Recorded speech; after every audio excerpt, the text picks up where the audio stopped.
Hi, this is Curious Mystics Podcast, formerly Spiritual Mamas Podcast. Together we explore the mysteries of the spiritual world, sometimes boldly, Sometimes cautiously. but always with open hearts and curious minds. Let's go.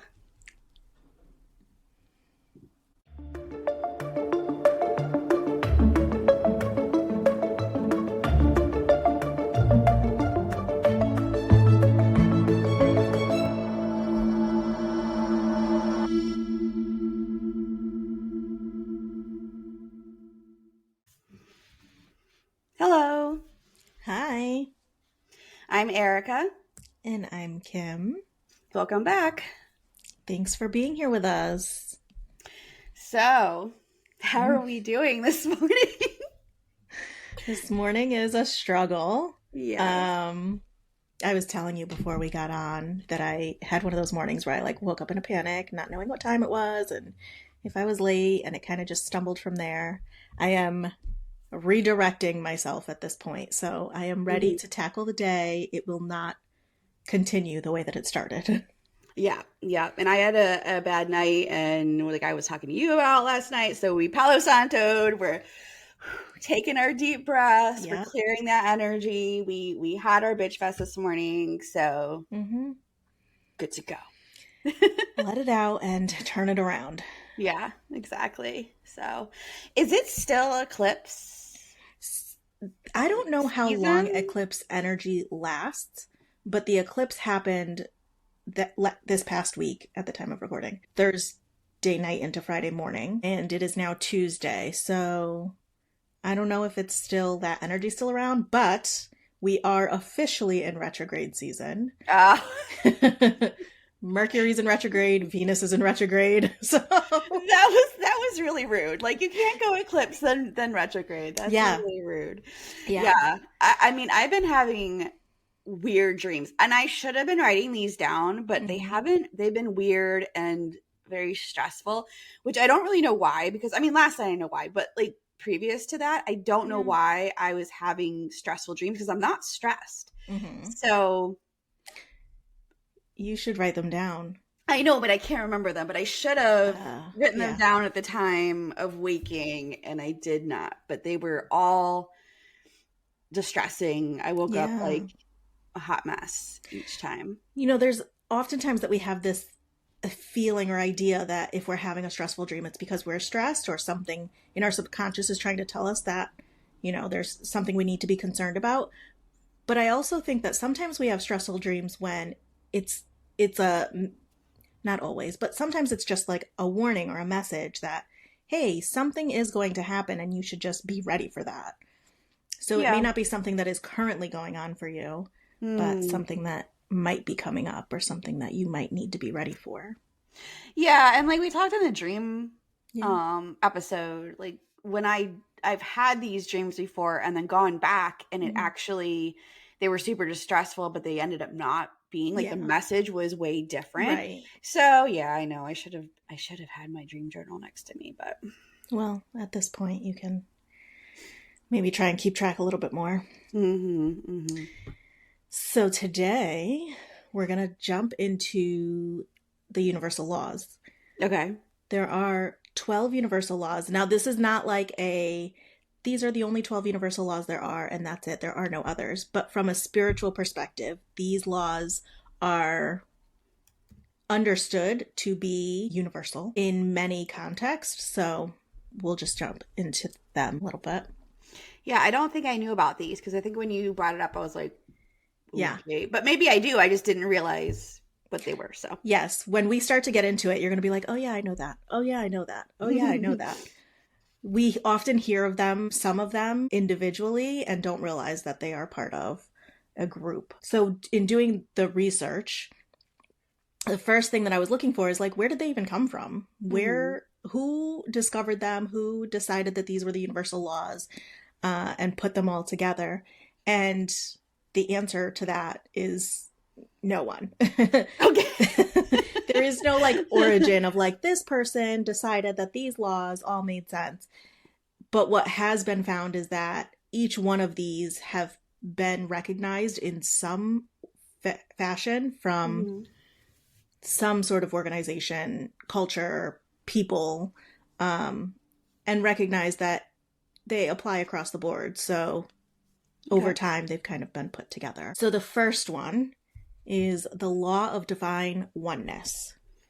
And essentially, this is the idea that everything is connected.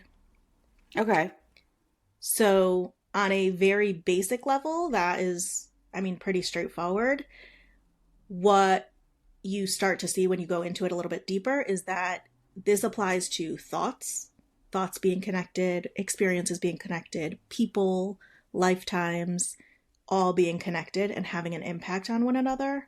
Mm-hmm. So what comes to mind for me is collective consciousness. Yep.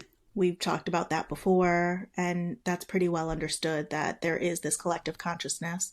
The other thing that also came to mind for me, which I've always really enjoyed the idea of, is that we as humans on this earth are created of the same matter that creates stardust. Which is always like, oh, that's so cute. Yeah, that's fun. Yes. So to know that you have the same particles in you that are in the universe, those are the two big ones that always come to mind for me when I think about this. Yeah, I'm thinking like string theory. That's what comes to mind for me. We talked about everything's all energy. Mm-hmm. So yeah, I think that makes total sense. Yeah. So it was understood, even if it wasn't necessarily understood in this way, like there may not have been vocabulary for it at the time that this was created, whoever discovered this, but it had come to be recognized that everything is really connected in some way. Mm-hmm.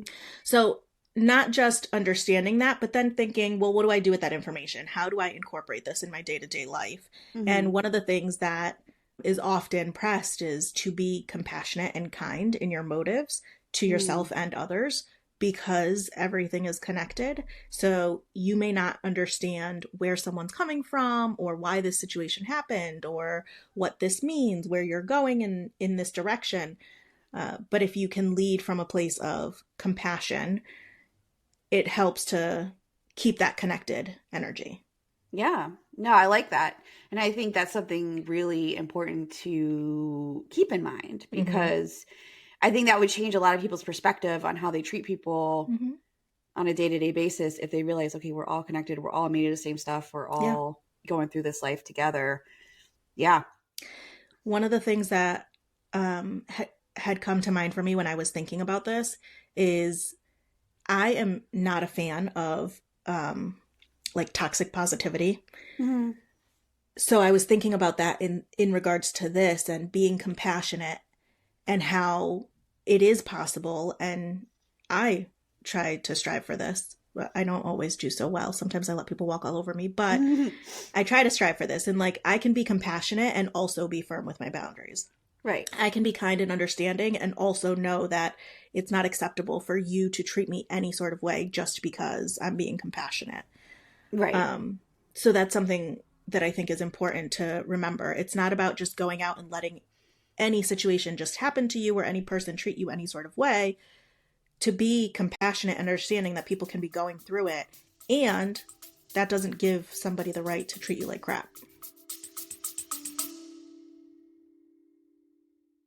Hey friends, we just wanted to take a moment to remind you all that you can interact with us on social media. We can be found at Curious Mystics Podcast on all platforms.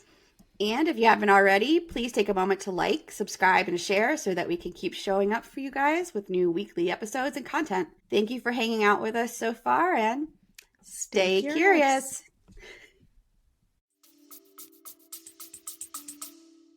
Right. Yeah, absolutely. And like, I'm thinking more of like, I don't know, you bump into somebody at the grocery store, or just being like, oh, I'm sorry, not like, get the fuck out of me, you know, that sort of thing, or I don't know, even just holding the door open for somebody, like just little interactions throughout the day. Mm-hmm. Mm-hmm.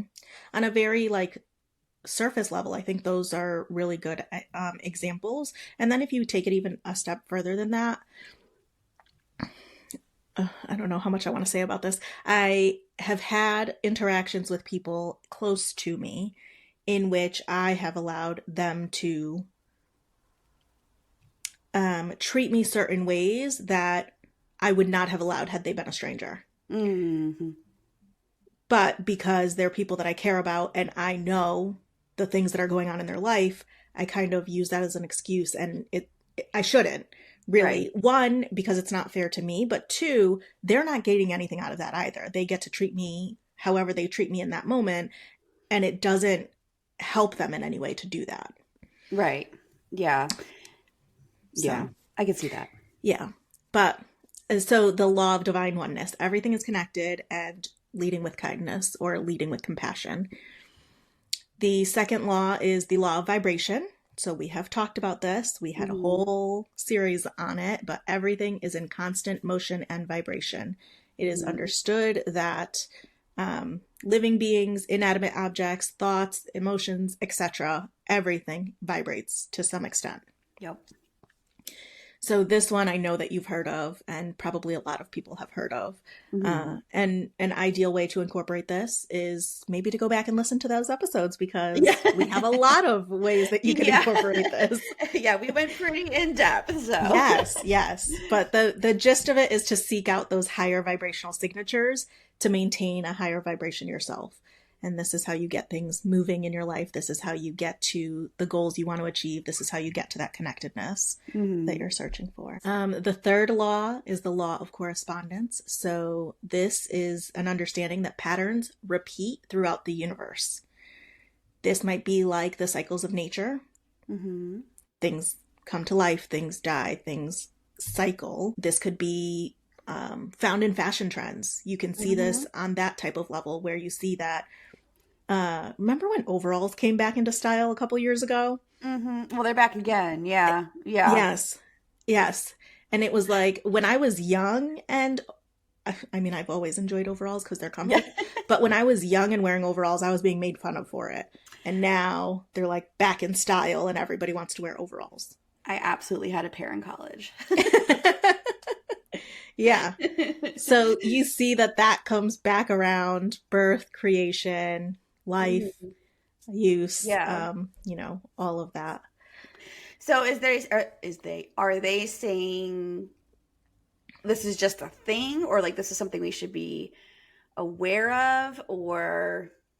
So the idea with this one and all of them is that these are understood to happen regardless of whether or not you want to pay attention to them.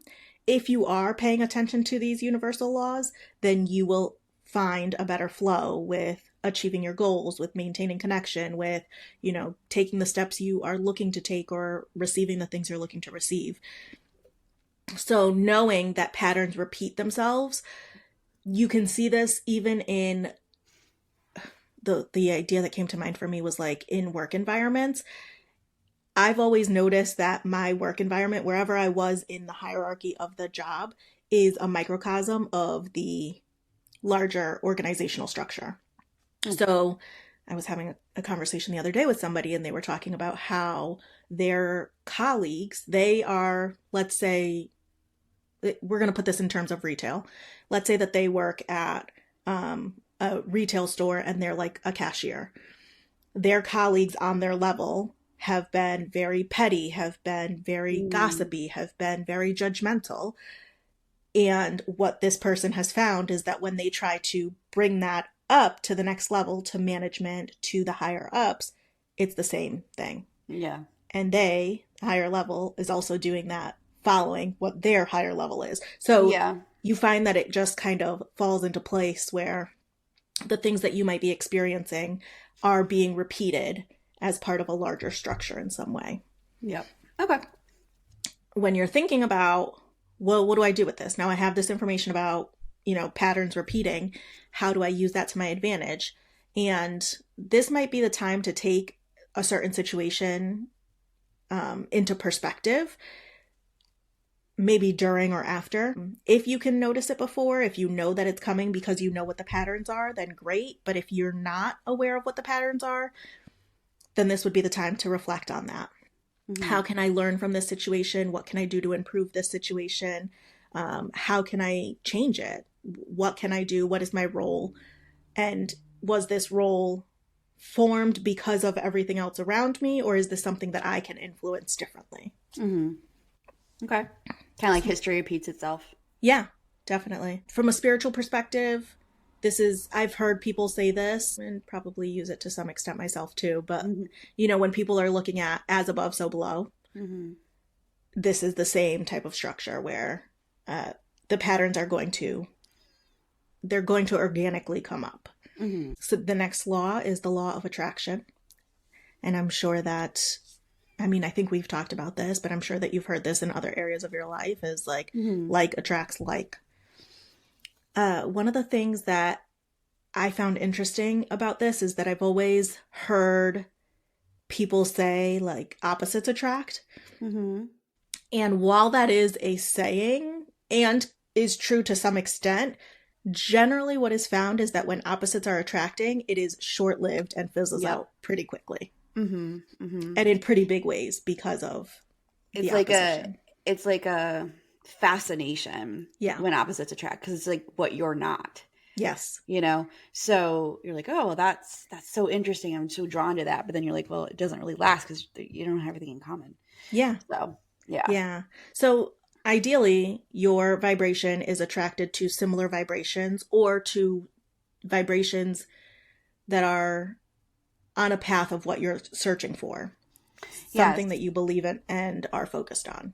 So we've been using this one to explain like the manifestation. Yes. And changing your timelines. Yes. Because you're what you focus, like you said, what you focus on is what you attract. So some of the things that you want to be aware of with this is like where you're at currently. Even if I want to be at a higher vibration level, I may not be there right now. So what are the barriers getting in my way? What is keeping me at this level? What are things that I can do to raise my vibration? And then not just raise my vibration, but also attract the things that I am looking for. I want happiness. I want wealth. I want joy. I want peace. I want, whatever. How do I attract those things? Yeah. I mean, we all probably know somebody and met somebody in life where it's like one bad thing after another, and they're like, but then they just kind of latch onto that. Yeah. And it just keeps happening. It's like they're bringing their vibration into that. Yeah. Because they're attracting that. I have a person in mind that immediately popped into my head as you were saying that, is like, this person has been through the ringer and has had many terrible things happen to them. And they've also gotten stuck in it and like, okay, well, this is my life. This is what it is. So I'm just going to keep trying to make it better, but I'm not actually doing anything to get out of these situations and change it. I think I don't know why this just popped into my head. When we're not talking about day-to-day life, but talking about technology, I don't know why that's coming to mind for me, but when we're talking about technology, I think of algorithms and how you can search up something and that is now going to dictate the feed that is given to you. Right. Yeah. Yeah. That works that way too. Yeah. Absolutely. And you have to be aware of that too. I think people either aren't aware of it or don't care to be aware of it. And then they just end up in this rabbit hole of like good or bad. Yeah. And it's not always the best. Included. Yeah, myself included, 100%. It's not always the best. And I mean, I've been limiting my social media intake recently. And so when I am allowing myself to get on social media, I've been loving all of these videos that have been popping up on my feed with these like fuzzy Highland cows and and I'm like, oh my God, yes, this is what. So I will get on now and watch however many videos pop up of that. And the second something else pops up and it's not a fuzzy animal, I'm like, okay, I'm done. That's my sign to be done for the day with my social media. That's a good idea. I like that. I'm like, this is all I want to see. Give me more. So that was the law of attraction. So the next one is the law of inspired action. So the idea here is that intentional and real actions can lead to desired outcomes. So this is kind of combining the law of attraction and the law of vibration and correspondence. You want to put all those things together. Okay. It's not just about believing the thing. It's not just about the vibration you're at. It's not just about wanting something, some specific outcome, but it's about what you're doing to get there. So you must believe what you are seeking and be very intentional with your actions toward it. That makes sense. It doesn't have to be very big steps. You don't have to be making giant leaps to get there. So the way to use this would be to let your intuition guide your action steps. This can be something like, I'm going to start to use affirmations. I am going to move out of state. Or maybe I'm going to start to do research. Let me get the information that way. Those two things can have a very similar effect as part of the ultimate goal. But it doesn't have to be the big steps. It doesn't have to be, I need to have all of this money so that I can put this down payment on this house where, I want to live. It's like, okay, maybe I just start with the affirmations because this is something that I want and it's something that I need to keep front and center. So that can be very helpful. Or maybe I need to find more research. There's information that I don't know about what it's like to live in this place. And so let me find out what I need to know to get there. Yep. Yeah. Affirmations is the first thing that came to my mind. Yep. Because you know how much I love affirmations. The other thing would be gratitude. Because I was not very much of a practicer of gratitude until more recently. And I have this new calendar thing that I've been using, this new planner, and I just write on the corner just every day, just like 3 things. And like one of them, I think was like, I had the money for this planner, like something, tiny. And I feel like that just kind of sets the stage. For it. We don't often talk about gratitude. We have talked about it, but we don't talk about it much. But I think it's a really good one to highlight here because one of the things that can happen when you're practicing gratitude is that it sets you up to be open to receive. And when you're looking to reach a certain goal, when you're looking to have a certain outcome, you have to be ready to receive that outcome. So it can be a really helpful tool to use too. Yeah. The next law is the law of perpetual transmutation energy. Okay. So I know, right? That was a mouthful. For not that anybody could see, but the look you just gave me, you were like, what? Yes. The idea here is that everything is evolving and fluctuating. Okay. So we know that energy does not die, right? It doesn't just dissipate. It turns into something. So any energy that has thought and action surrounding it, those thoughts and actions can hold the power to shift that energy. So this is kind of combining what we were just talking about. Yeah. It is recognizing that the energy is not just going to go away if you want it to go away. If you want to transmute this energy, I'm walking into a room and the vibes are off. Everybody's negative, and I don't want to absorb that energy. I don't want to just sit in that energy, but I want it to go away. I need to do something to change that. So what am I going to do? I personally am not the type of person to go into a room that's like super low and make jokes, but some people are really good at that. Some people are really good Aericka, at being able to do that and like lighten the mood and shift the energy. And so that's a great way of transmuting that energy. See, I thought of it more as like at a personal, like I personally am ever evolving. I'm just like that type of person. Yeah. And so like that's what I thought of. It's just like I'm always kind of reinventing myself and for better or for worse, but that is the same thing. It is this experience that you have where you are in this one state, and because of the thoughts and actions you're taking, that is shifting into some evolved version. So it is the same thing. And in both of those cases, whether you're walking into a room or it's something that you're doing yourself, working on yourself in that way, you want to be thinking about what is the current state of the energy around me and where is it that I want that to go? Mm-hmm. Some people are perfectly okay with it just being where it is. And I mean, I guess that can be okay if you're okay with it. But I think most of us are looking for something else, something sustained, something more, more in line with what our ultimate goals are. Mm-hmm. The next law is the law of cause and effect. So we know every action causes some sort of effect or outcome. Yep. We may not always see that outcome immediately. It may not be known to us what that outcome will be. There may be multiple options that we just don't know which one it's going to be.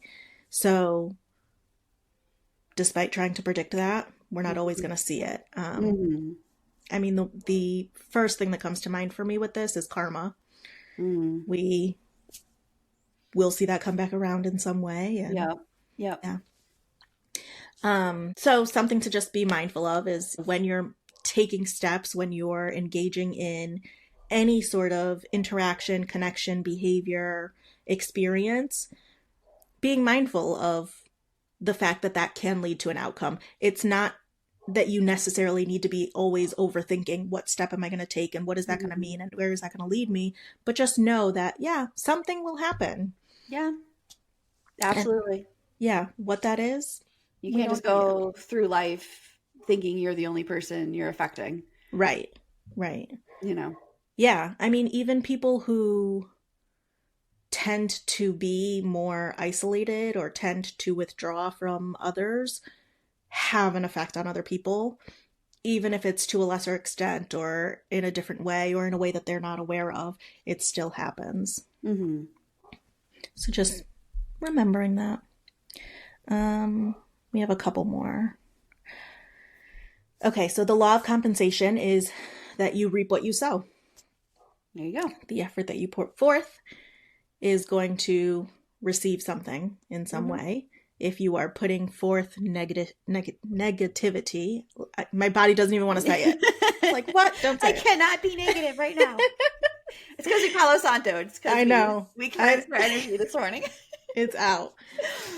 If you're putting forth negativity, you are going to receive negativity. If you are putting forth positivity, you are going to receive positivity. If you are putting forth the effort, then you will receive the outcome and reward.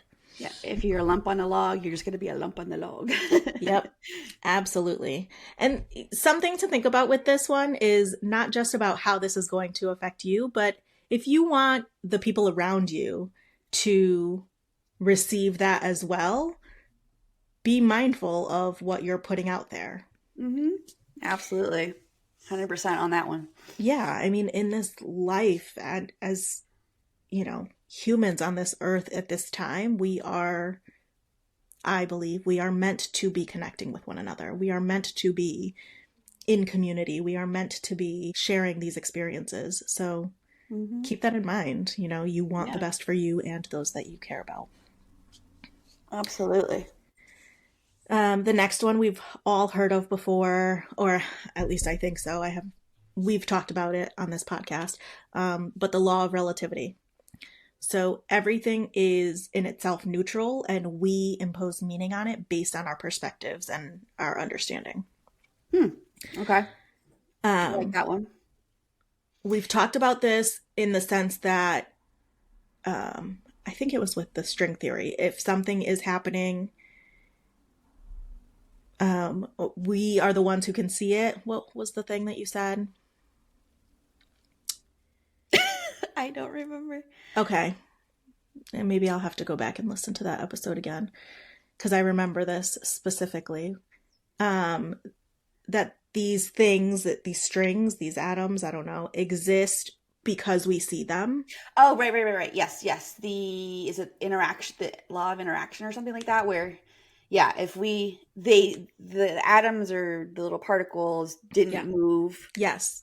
Until we looked at them. We witnessed them. And then they were there. Yeah. Okay. Yep.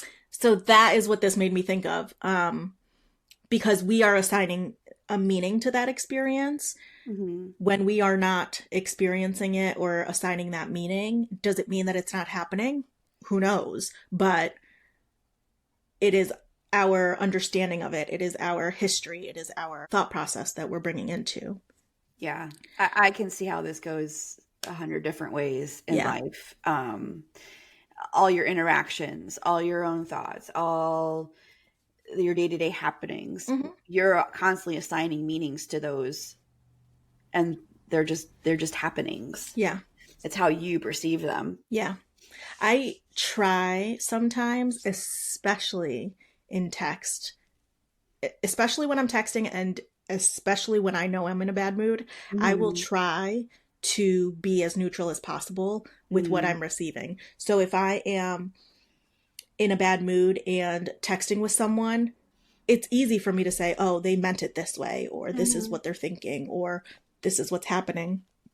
And so I try really hard in those moments to pause and say, it just is what it is. They just sent that message. It doesn't have to mean anything, especially if it's not super clear. Like if they're not sending me mad faces in emoji form, like, okay, it's whatever. But some of the other like simple ways to think about this is just on a day-to-day basis. If you're walking down the street and a trash can falls over, is that a good thing? Is that a bad thing? Does it have to mean anything? It's just a trash can falling over. Like, what does that have to mean? You know, so thinking about from that perspective, if a star dies, which all stars do at some point, is that good or bad? I would imagine that when the sun dies, we are going to see that as a bad thing. Because we're going to be affected, yes. But like the rest of the universe, no, probably not. Right. But it is just a thing that happens. Right. So just trying to keep that in mind and keep in perspective. For me, it helps me to do this when I am off. If I'm not in a good mood, I need to be very mindful of what I'm absorbing or how I'm assigning meaning to things. Yeah, definitely. I am definitely thinking about this in PMS stages. Yeah.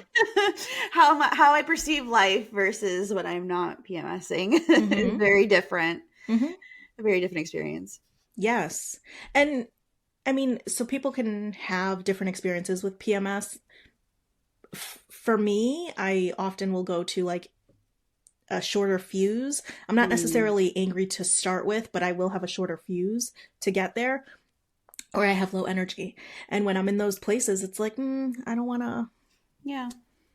You know what? I just don't want to. So yeah.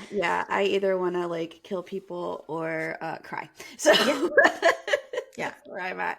It's like, you better be careful coming in front of me because you don't know what you're going to get. You don't know. You just don't know. Cause and effect right there. Exactly. So the next law is the law of polarity. Everything has an opposite. So all things in life exist in direct polarity to something else. We think about good and evil. We think about daytime and nighttime. We think about love and hate. This goes on and on and on. And the thing to keep in mind is to bring it back to balance. What is the opposite of the situation? And what can I gain from this experience? If I'm in a situation that seems really positive, what is the opposite out there? And how do I need to use that information to keep balance in this situation? Something that I thought of while I was looking up these laws for this specific one is how death often brings perspective. And we might have talked about that in our death and grief episode, but it happens so often where like a person will lose someone and that suddenly brings on this perspective of what does life even mean?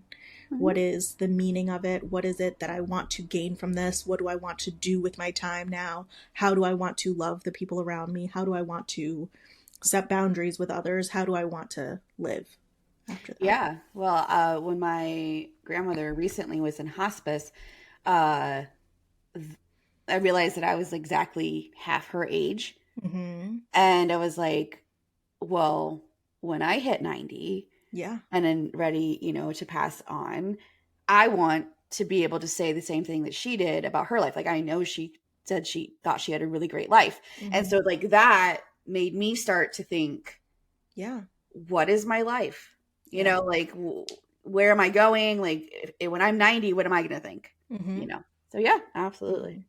Those are the moments that definitely tend to push us into those opposite thought processes or those extremes. But it happens even on a day-to-day basis. And we just want to be aware of that balance that we're looking for. Mm-hmm. Okay, we got 2 more. So the law of rhythm. Cycles are a natural part of the universe. We talked about this in a different way earlier. So this is just a flow to all things in life. And then the ideal way to incorporate this is to not fight the rhythm. Don't create that resistance or that hesitancy, but instead you can practice accepting and understanding it. Mm-hmm. Acceptance does not have to mean that you're okay with it, that you condone it, that it's perfect, but accept that the rhythm is there, that things are the way they are right now, so that you can work with that flow and understand it and work through it. Yeah, I'm getting from that flexibility, like going with the ebb and flow of life, ebb and flow of all situations, just having a flexibility to be able to handle what's changing in life. Yeah. I'm thinking about the actually, I don't know why this is coming to mind. Okay, we're just going to go with it. I'm thinking about the episode we just recorded, and at this point I don't know that it's out yet. Or it should be out before this is. But anyway, about superstitions. And the one that came to mind was that bad things happen in 3s. Oh, yeah. And the reason why I'm connecting that to rhythm is because I think for a lot of people that I know, we strive to get into this like flow of productivity, of movement, of going, and then something will come and like toss itself in our path, and we'll be like, oh, that like completely stopped me. Now I'm stagnant. Now I'm not, getting things done. And for people who believe that bad things come in 3s, it's like, oh, now I gotta deal with the next 2. Yeah. What else is coming? Yeah. Yep. Yeah. So it made me think of that, but knowing that even when you're in that flow of productivity and getting moving, yeah, something might come and like disrupt that. It doesn't have to be something major. It doesn't have to be something life altering, but it is a natural rhythm of life. So, and then the final one of the 12 universal laws is the law of gender. So all things have masculine and feminine energy. Oh, yeah, we talked about that. And we know from that episode that we struggle with this sometimes. Sometimes we lean into our masculine energy when our feminine energy could be just as powerful and just as necessary. Yeah. So it's not so simple to say that things are either or, but more neutral in both existing at the same time. Yep. And sometimes to the same extent. So we just want to be aware of that and trying to maintain that balance. If we are leaning really heavily into our masculine energy, we may be finding that we need that softness and we need that feminine energy to balance us out. And the same goes in reverse, and the same goes for all things, because all things have the balance of both. So yeah, we talked about we did a feminine energy and masculine energy episode, and we talked about like when you're too far to one side or too far to the other, there can be things that are off from that. So it's better to have like that, try to strive for that balance. So certain situations you have to have one or the other more, but striving to be balanced is good. So go ahead. I was just going to say that's probably the thing that I took the most from learning about the 12 universal laws, is that there is this natural flow of things and that things will find its balance. Things have a balance and they will find a balance. And if you are fighting it, it is going to hit harder when it gets to that balance. So yeah, it seems like they're all connected. They all have like kind of this similar theme. Yeah, I think I agree with you. Like that balance, trying to strive for a balance. Being able to be resilient, kind of flow, know that there is a flow to things, that things will get bad, get good, get, and even not even bad and good, but, change. Yes. Things change and then they come back and then they change and then they come back. So yeah. And if you're working with that momentum, then you are reaching your desired goals in a state that seems smoother and more aligned. So that's the idea. Work with it as opposed to working against it. Yeah. Absolutely. So the one of the things that I found when looking this up is that there's all these other types of understandings, laws, ideas, theories, and they can branch into so many different things based on a person's background, based on their beliefs, based on their culture.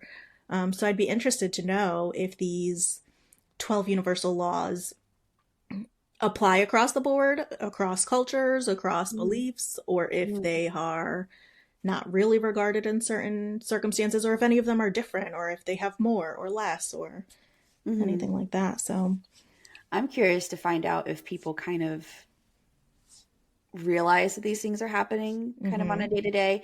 And if you didn't, now that you do, Yeah. are you going to conduct yourself any differently? Yeah, let us know. Reach out, Mm-hmm. leave us a comment, tell us. Yeah, absolutely. Love to hear. So, Mm-hmm. and as always, like us, follow us, rate us, comment on us Mm. so we can keep this going. All right, we'll talk to you soon. All right. Till next time. Bye. Bye.